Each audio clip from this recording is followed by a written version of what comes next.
बिहार के एक छोटे से गांव में जन्मा वो नाम नीतीश कुमार है जो देश भर में स्थापित हो चुका है। कभी अपनी योजनाओं से बिहार की तस्वीर बदलने के लिए तो कभी पाला बदलकर सरकार बनाने और गिराने के लिए। इन सब के बीच नीतीश कुमार ने 9वीं बार मुख्यमंत्री पद की शपथ लेकर इतिहास रचा है। नीतीश कुमार जब 115 विधायकों के पार्टी के मुखिया हुआ करते थे तब भी मुख्यमंत्री थे, और आज जब उनके पास 45 विधायक बचे हैं तब भी बिहार के वही मुख्यमंत्री हैं। उसी नीतीश कुमार का आज 73वां जन्मदिवस है।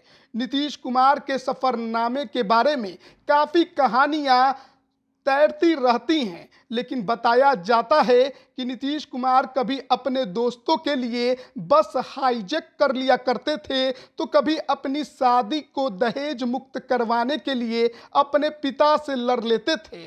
नीतीश कुमार ने ये ऐलान भी किया था कि कोई कितना भी करीबी क्यों नहीं हो, जिस आमंत्रण पत्र पर दहेज मुक्त विवाह नहीं लिखा होगा उस शादी में वो नहीं जाएंगे। आपको बता दें कि नीतीश कुमार का जन्म बिहार के बख्तियारपुर में 1 मार्च 1951 को हुआ था। उनका पैतृक गांव नालंदा जिले के हरनौत प्रखंड में कल्याण बिगहा में है। उनके पिता का नाम राम लखन था। वे एक आयुर्वेदिक वैद्य थे। आज भी उनके घर में वो जगह वैसी ही मौजूद है जहां उनके पिता च्यवनप्राश और आयुर्वेदिक दवाओं की पुड़िया बनाते थे। शुरुआती पढ़ाई के बाद नीतीश कुमार बख्तियारपुर से पटना आ गए और यहाँ बिहार कॉलेज ऑफ इंजीनियरिंग में इलेक्ट्रिकल इंजीनियरिंग की पढ़ाई करने लगे। इसके बाद उन्होंने आधे मन से बिहार बिजली विभाग में नौकरी ज्वाइन की। जयप्रकाश नारायण की अगुवाई में हुए छात्र आंदोलन में नीतीश कुमार का नाम पहली बार उभरा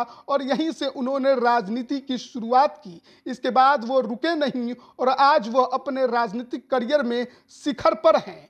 आपको बता दें कि नीतीश कुमार भले ही आज मुख्यमंत्री हैं, लेकिन उनके साथ उनकी दोस्तों की कहानी भी खूब तैरती रहती है। और उनके दोस्त बताते हैं कि किस प्रकार से जब संयुक्त बिहार में छात्र आंदोलन हुआ था, उस वक्त पूरे बिहार के सभी इंजीनियरिंग कॉलेज के लड़के पटना में जुटे थे।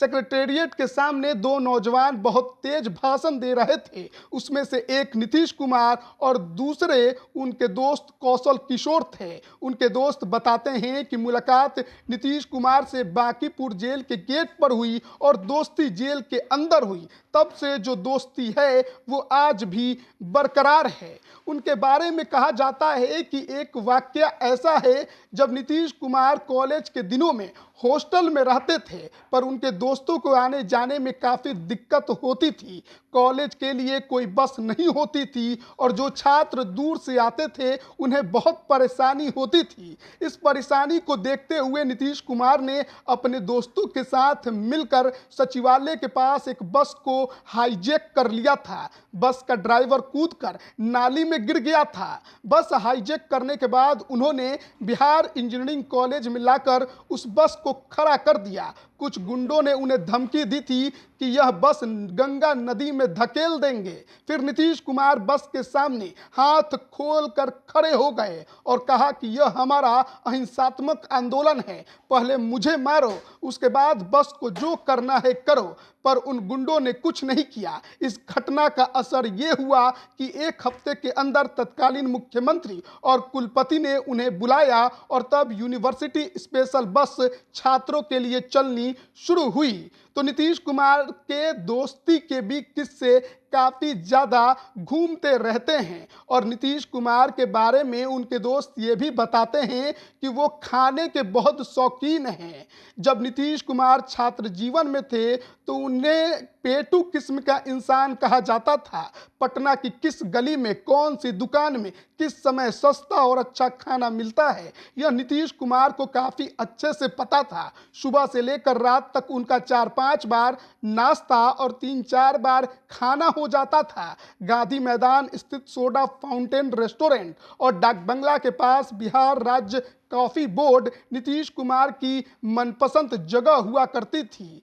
नीतीश कुमार के बारे में उनके दोस्त ये बताते हैं कि किस प्रकार प्रकार से उन्होंने छात्र जीवन में संघर्ष किया। लेकिन नीतीश कुमार अपने पिता से दहेज मुक्त शादी के लिए लड़े थे, ये किस्सा भी काफ़ी ज़्यादा मशहूर है। बताया जाता है कि नीतीश कुमार कॉलेज में पढ़ रहे थे, उसी वक्त उनकी शादी तय हो गई थी। उन्हें देखने के लिए उनकी पत्नी के फूफा हॉस्टल आए थे, तब उनके सभी दोस्त ने ही मिलकर ससुराल वालों का स्वागत किया था। नीतीश कुमार ने सीधे कहा था कि जहां उनके माता पिता चाहेंगे वहां वो शादी कर लेंगे, इसलिए उन्हें इस शादी से कोई ऐतराज नहीं है। पर जब उन्हें पता चला कि उनकी शादी के लिए दहेज लिया जा रहा है तो वो काफ़ी गुस्सा हो गए। नीतीश वहां से निकलकर सीधे अपने माता पिता के पास पहुंचे और घर जाकर अपनी नाराजगी जाहिर की। उन्होंने अपने माता पिता के सामने दो शर्त रखी। उन्होंने कहा कि आपने मुझसे पूछा कि वह लड़की मुझे शादी के लिए पसंद है या नहीं, तो आप अब उस लड़की से भी पूछिएगा कि मैं उसे वर के रूप में पसंद हूँ या नहीं। दूसरा, उन्होंने कहा कि दहेज का एक एक पैसा वापस करना होगा, कोई पैसा नहीं लिया जाएगा, आदर्श से शादी होगी। फिर उनके पिताजी ने सारा दहेज का पैसा वापस कर दिया था। पहले से ही शादी के लिए बड़ी संख्या में कार्ड छप चुके थे, लेकिन नीतीश कुमार के इस फैसले के बाद उनके पिताजी को दोबारा कार्ड छपवाना पड़ा, जिसमें दहेज मुक्त विवाह लिखा हुआ था। उस शादी के कार्ड में कुछ ऐसी लाइनें थी: तिलक, दहेज एवं शोषण युक्त कुप्रथाओं से मुक्त एक आदर्श विवाह। विवाह पूरी सादगी के साथ विवाह अनुबंधक के समक्ष होगा। एक आग्रह, पुष्प माला एवं आशीर्वचन के अतिरिक्त किसी प्रकार के उपहार का आदान प्रदान नहीं होगा। आज से 50 साल पहले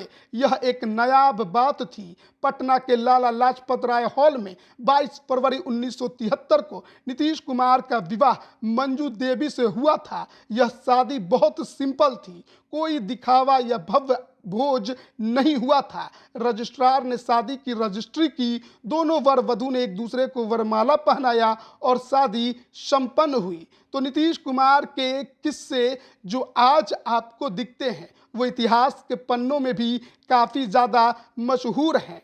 नीतीश कुमार राजनीति में जब आए, शुरू में चुनाव हारा, लेकिन बाद में जब उन्होंने लड़ाई लड़ी तो आज तक पीछे मुड़कर नहीं देखा। आपको बता दें कि पहली बार मार्च सन 2000 में उन्होंने मुख्यमंत्री पद की शपथ ली थी, लेकिन बहुमत कम होने के कारण 7 दिनों के अंदर ही नीतीश कुमार को मुख्यमंत्री पद से इस्तीफा देना पड़ा था। फिर नीतीश कुमार साल 2005 में फिर से चुनाव में उतरे और इस बार जनता के पूरे समर्थन के साथ बिहार के मुख्यमंत्री बने और तब से लेकर अब तक वे बिहार के 9 बार मुख्यमंत्री बन चुके हैं। उनके शासन में आज बिहार में कई बड़े बड़े निर्माण हुए और हो रहे हैं। उन्होंने लड़कियों के लिए काफ़ी काम किया है। जिस बिहार में एक समय पर भ्रूण हत्या होती थी, आज वहीं की लड़कियां भारतीय सेना में अपना कौशल दिखा रही हैं। बेटी बचाओ बेटी पढ़ाओ योजना से लेकर बिहार की महिला करे पुकार,